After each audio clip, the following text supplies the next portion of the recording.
नमस्कार दोस्तों, स्वागत है आपका आर एस क्लासेस के यूट्यूब चैनल पर। आज हम पढ़ेंगे राजस्थान के इतिहास से संबंधित कुछ महत्वपूर्ण टॉपिक्स को जो क्वेश्चन एग्जाम में रिपीट होते हैं उनका अपन पढ़ेंगे दोस्तों। इसका आज का पहला टॉपिक होगा पुरातात्विक स्थल। देखिए, अपना पहला क्वेश्चन है, राजस्थान में पुरातात्विक सर्वेक्षण का कार्य सर्वप्रथम 1871 में प्रारंभ करने का श्रेय किसे दिया जाता है? 2016 में आया हुआ क्वेश्चन दोस्तों। इसका ऑप्शन ए राइट आंसर हो जाएगा, AC कार्लाइल। इस क्वेश्चन की व्याख्या देखिए दोस्तों, भारतीय पुरातात्विक सर्वेक्षण विभाग की स्थापना अलेक्जेंडर कनिंघम के नेतृत्व में 1861 में की गई थी। राजस्थान में पुरातात्विक सर्वेक्षण का कार्यक्रम सर्वप्रथम 1871 के अंदर AC कार्लाइल को दिया जाता है दोस्तों। उन्होंने दौसा क्षेत्र के कठोर पाषाण में मानव अस्थियों की प्राप्ति की सूचना दी। 1902 में जॉन मार्शल द्वारा इसका पुनर्गठन हुआ दोस्तों। बढ़ते अगले क्वेश्चन की तरफ। A survey work of ancient silent along the lost Saraswati river किसका कार्य था? ऑप्शन बी अपना राइट आंसर हो जाएगा, ओरेल स्टोन दोस्तों। RS प्री 2013 में पूछा गया क्वेश्चन है दोस्तों ये। अगला क्वेश्चन देखते हैं, कालीबंगा शब्द का क्या अर्थ होता है? कालीबंगा का अर्थ होता है दोस्तों काले रंग की चूड़ियाँ। यहाँ पे खुदाई में काली चूड़ियाँ मिली थी, इसे काले रंग की चूड़ियाँ। ऑप्शन 3 अपना राइट आंसर हो जाएगा। देखिए दोस्तों, खुदाई के दौरान मिली काली चूड़ियों के कारण कालीबंगा सभ्यता को कालीबंगा नाम रखा गया। अगला क्वेश्चन देखिए दोस्तों, कालीबंगा सभ्यता किस नदी के किनारे फैली हुई है? BSTC एग्जाम 2009 एग्रीकल्चर सुपरवाइजर 2013 में आया हुआ क्वेश्चन है। तो ऑप्शन 2 अपना राइट आंसर हो जाएगा, सरस्वती नदी। इसका प्राचीन नाम द्वेषदती या सरस्वती है और वर्तमान नाम घग्गर नदी है दोस्तों। देखिए दोस्तों, व्याख्या में भी ये लिखा हुआ है, सरस्वती व द्वेषदती नदी घाटियों में हड़प्पाकालीन सभ्यता है और इसका वर्तमान स्वरूप घग्गर नदी है दोस्तों। और ये अपने हनुमानगढ़ और गंगानगर के अंदर है दोस्तों। हनुमानगढ़ और गंगानगर वर्तमान में हनुमानगढ़ के अंदर आती है दोस्तों कालीबंगा सभ्यता, कालीबंगा। बढ़ते अगले क्वेश्चन की तरफ। निम्नलिखित में से राजस्थान का कौन सा सैंधव स्थल घग्गर नदी के किनारे स्थित है? कौन सा स्थल है दोस्तों? कालीबंगा। ऑप्शन 4 राइट आंसर हो जाएगा। प्राचीन अगला क्वेश्चन देखिए दोस्तों, प्राचीन सभ्यता का कौन सा स्थल या केंद्र घग्गर नदी घाटी में विकसित हुआ? तो घग्गर नदी में दोस्तों कालीबंगा। Option 1 right answer. अगला क्वेश्चन देखिए दोस्तों, निम्नांकित में से किसने 1950-51 में कालीबंगा की पहचान की? 1950-51 में दोस्तों कालीबंगा की पहचान की थी AK घोष ने।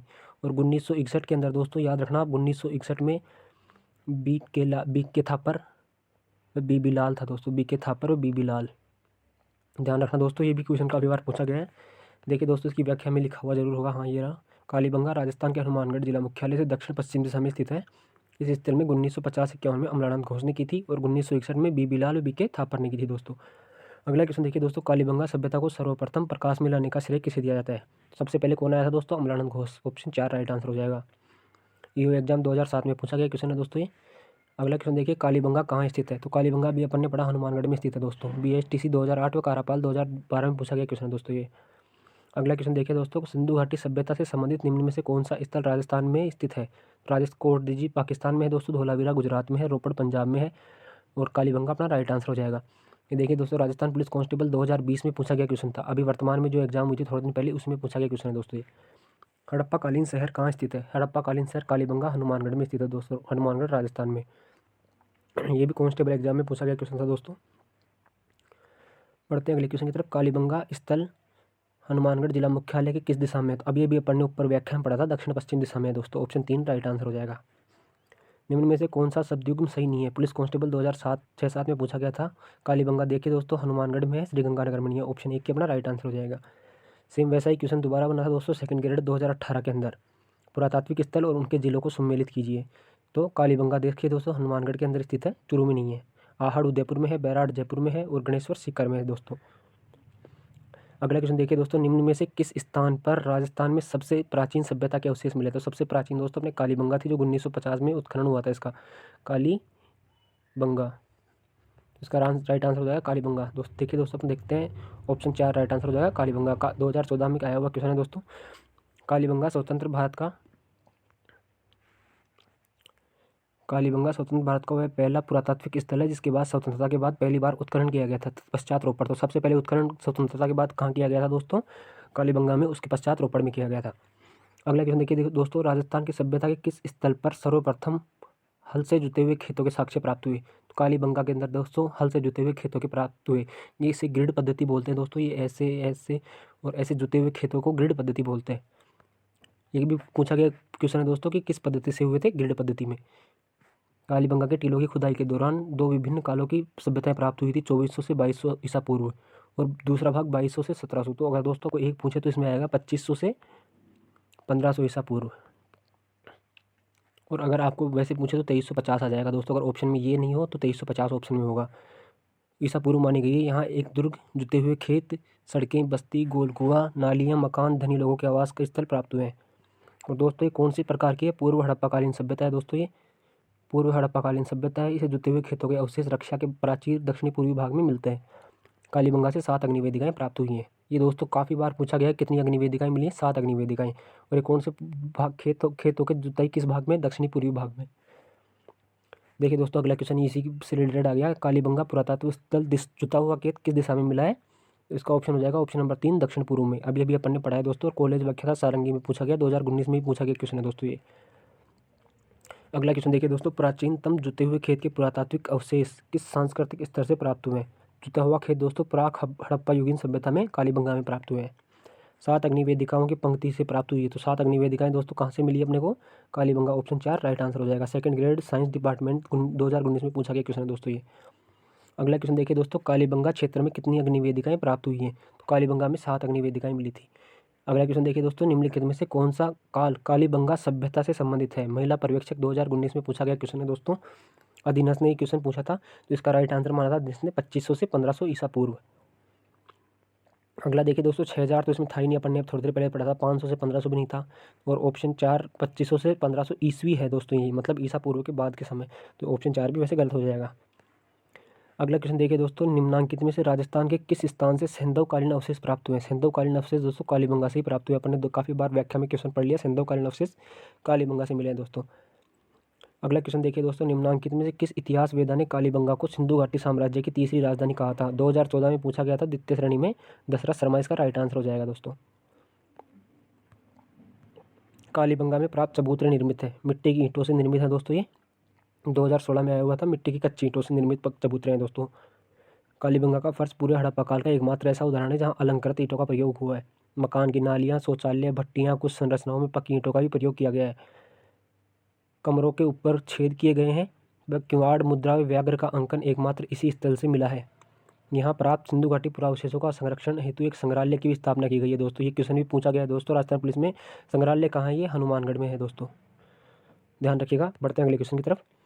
दोहरी रक्षा प्राचीर दोस्तों, दोहरी रक्षा प्राचीर के साक्ष्य जो दुर्ग के लिए थे वो कहाँ मिले? कालीबंगा में। तो इसका आंसर देखिए दोस्तों, ऑप्शन 3 राइट आंसर हो जाएगा, कालीबंगा। महिला पर्यवेक्षक नॉन टीएसपी 2015 में पूछा गया क्वेश्चन था दोस्तों ये।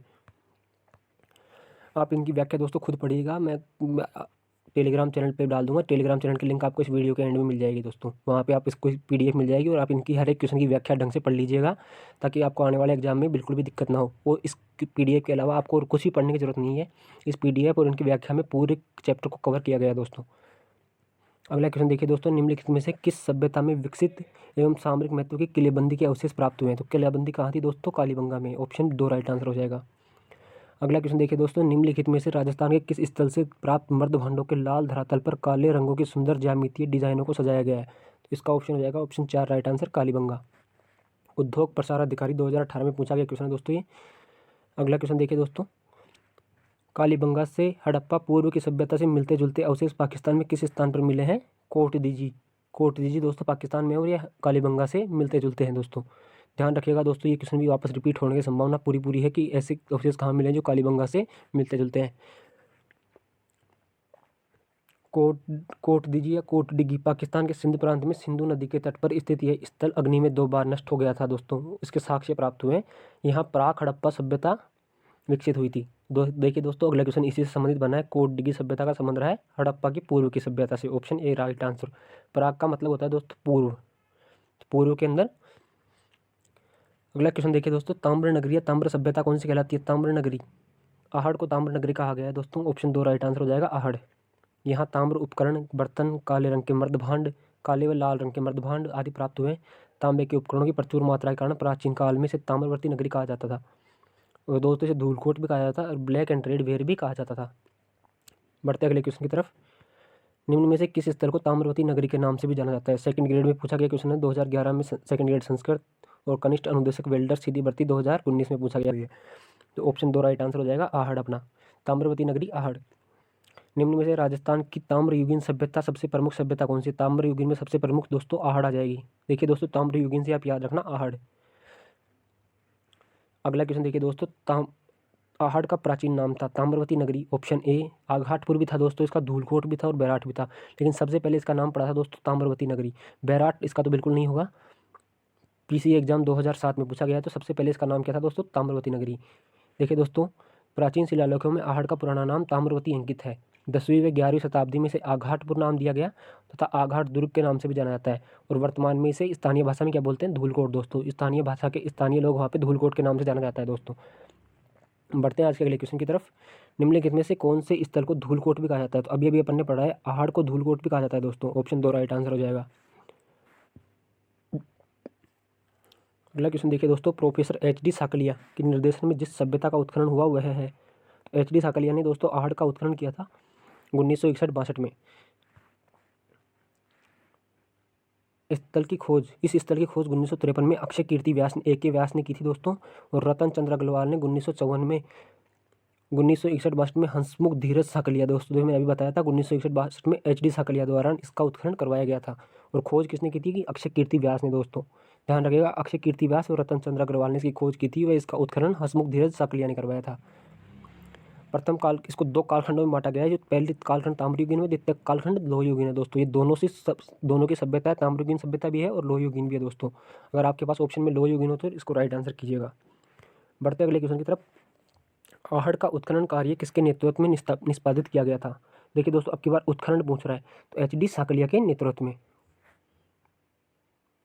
बढ़ते अगले क्वेश्चन की तरफ। आहड़ सभ्यता की सर्वप्रथम खुदाई किसने की थी। अब देखिए दोस्तों, सर्वप्रथम खुदाई की बात कर रहा है तो इसमें आ जाएगा ए.के. व्यास। अगला क्वेश्चन देखिए दोस्तों, आहड़ सभ्यता कहाँ पे स्थित है। आहड़ सभ्यता के बारे में पूछा है दोस्तों। आहड़ सभ्यता कौन सी नदी पे है, बनास नदी। ऑप्शन 2 अपना राइट आंसर हो जाएगा। इसकी व्याख्या देखते हैं दोस्तों। उदयपुर के 3 किलोमीटर दूर बनास नदी पर धूलकोट के नीचे आहड़ का पुराना कस्बा दबा हुआ है, जहाँ ताम्रयुगीन सभ्यता मिली है। बढ़ते अगले क्वेश्चन की तरफ दोस्तों। किस संस्कृति से जुड़े हुए स्थल प्रमुख रूप से बनास व उनकी सहायक नदियों की घाटियों में प्राप्त हुए हैं। तो दोस्तों, बनास नदी पर कौन सा था, आहड़ संस्कृति। ऑप्शन 2 राइट आंसर हो जाएगा। अगला क्वेश्चन देखिए दोस्तों, निम्नांकित में से किस जिले में आहड़ संस्कृति के अवशेष मिले हैं। तो आहड़ कहाँ पे थी दोस्तों, उदयपुर में, बनास नदी के तट पर। स्टेनोग्राफ में पर में और पीटीआई एग्जाम 2 बार पूछा गया क्वेश्चन है। देखिए दोस्तों, 2 साल का डिफरेंस रहा है, और ये वर्तमान में 2019 में पूछा गया क्वेश्चन था। अगला क्वेश्चन देखिए दोस्तों, बनास संस्कृति निम्नांकित में से किस स्थल से संबंधित है। दोस्तों, बनास संस्कृति किस स्थल से संबंधित है, बनास नदी या बनास संस्कृति आहड़ सभ्यता से। अगला क्वेश्चन देखिए दोस्तों, 4000 वर्ष पुरानी सभ्यता पुरातात्विक अवशेष उदयपुर के समीप एक गांव में पाए गए। उस गांव का नाम था दोस्तों आहड़। अपन ने क्वेश्चन काफ़ी बार पढ़ लिया है, आहड़ के अंदर मिले थे दोस्तों ये। 4000 वर्ष पुरानी सभ्यता है दोस्तों। ये क्वेश्चन भी काफ़ी बार पूछा गया, कितने वर्ष पुरानी सभ्यता थी, 4000 वर्ष। रिपीटेड क्वेश्चन में बार बार इस सारे क्वेश्चन इस एक ही उसमें समा दिए सारे दोस्तों। 1998 में पूछा गया क्वेश्चन था, और ये सारे क्वेश्चन रिपीटेड हैं, हर बार किसी न किसी एग्जाम में पूछे गए क्वेश्चन है। अगला क्वेश्चन देखिए दोस्तों, कौन सी फसल का उत्पादन आहड़ में नहीं होता था। यहाँ नहीं पूछा है दोस्तों, आप कंफ्यूज मत होइएगा। ये क्वेश्चन 2 बार पूछा गया था, एक बार पटवार, अभी थोड़े दिन पहले पटवार में भी आया था दोस्तों ये, और 2019 में पूछा गया क्वेश्चन है। तो यहाँ पे दोस्तों गेहूं का उत्पादन होता था, बाजरे का होता था, चावल का भी होता था और जौ का भी होता था। तो यहाँ पे सभी प्रकार की फसलें थी, इसलिए क्वेश्चन को डिलीट कर दिया गया दोस्तों। गेहूं और चावल का उत्पादन होता था, बाजरा और जौ का नहीं होता था, सॉरी दोस्तों, तो इसलिए इसके 2 ऑप्शन होंगे। देखिए दोस्तों, मैंने बताया था ना पटवार में भी आया हुआ क्वेश्चन है, तो ये पटवार में भी आया था और इस क्वेश्चन को डिलीट कर दिया बोर्ड ने। आहड़ सभ्यता के लोग किस खाद्य से अच्छी तरह परिचित थे। तो गेहूं से भी परिचित थे और चावल से भी थे, मक्का और बाजरा दोनों से ही नहीं थे, इसलिए इस क्वेश्चन को डिलीट कर दिया। यहाँ पे 2 ऑप्शन राइट हो जाएंगे। अगला क्वेश्चन देखिए दोस्तों, निम्नांकित में से कौन सा कथन सही है। सही पूछ रहा है दोस्तों इस बार, सही कथन कौन सा है। द्वितीय श्रेणी शिक्षक 2014 में पूछा गया क्वेश्चन है। गणेश्वर एक उत्खनन स्थल नहीं है, तो ये ऑप्शन बिल्कुल गलत है दोस्तों, ये बिल्कुल सही है, गणेश्वर एक उत्खनन स्थल है।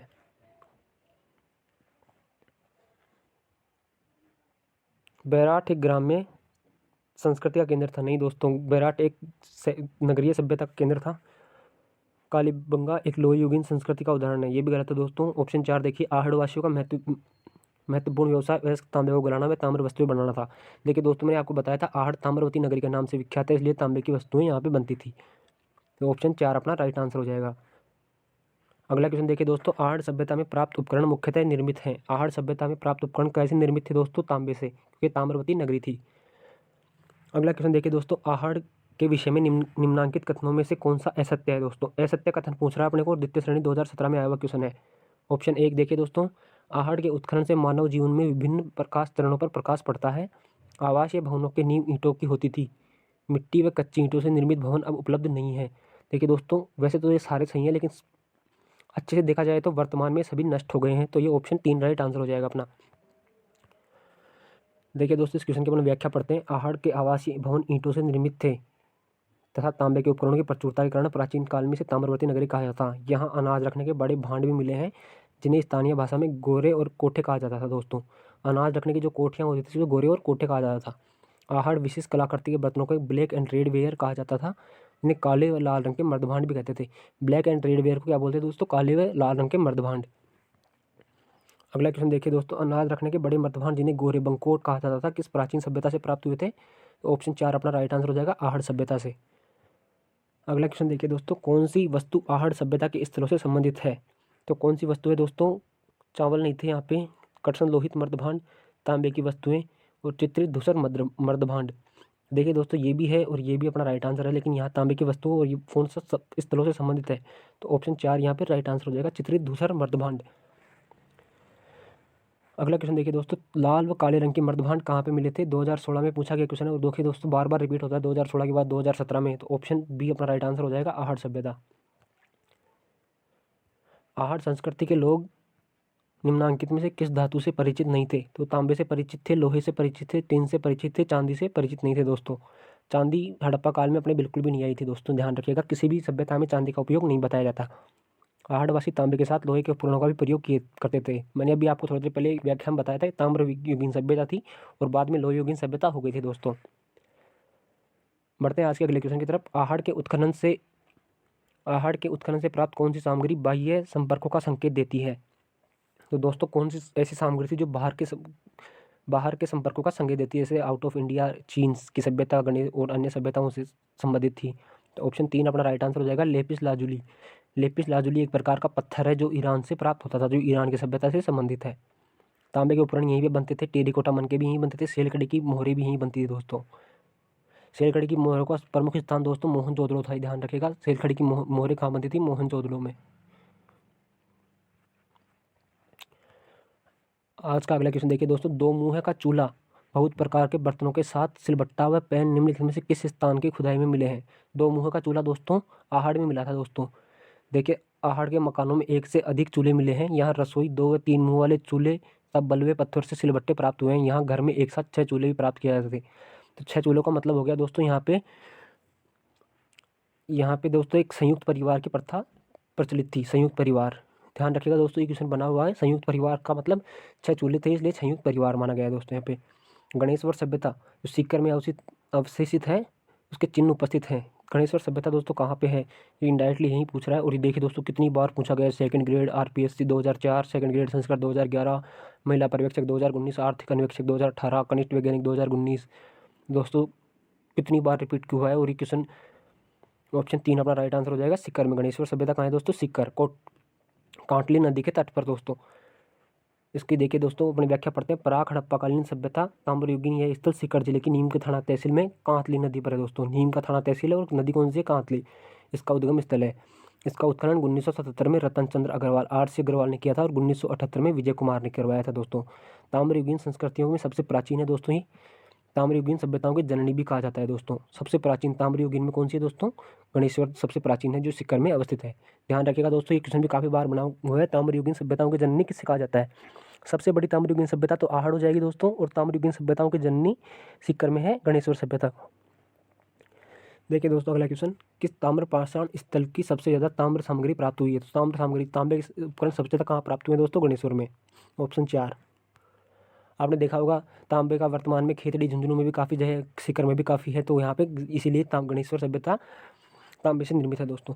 अगला क्वेश्चन देखिए, प्राचीन गणेश्वर सभ्यता किस अवशेष प्राप्त हुए हैं? तो नीम का थाना से अवशेष प्राप्त हुए। और नदी कौन सी थी दोस्तों? अभी मैंने आपको बताई थी, कांतली नदी। निम्नलिखित में से किस नदी के किनारे गणेश्वर सभ्यता ताम्रयुगीन सभ्यताओं के अवशेष पाए गए हैं? पटवार 2014, Rajasthan police constable 2014, agriculture supervisor 2019 में पूछा गया क्वेश्चन है। अपना राइट आंसर हो जाएगा कांटली नदी, ऑप्शन 1 राइट आंसर।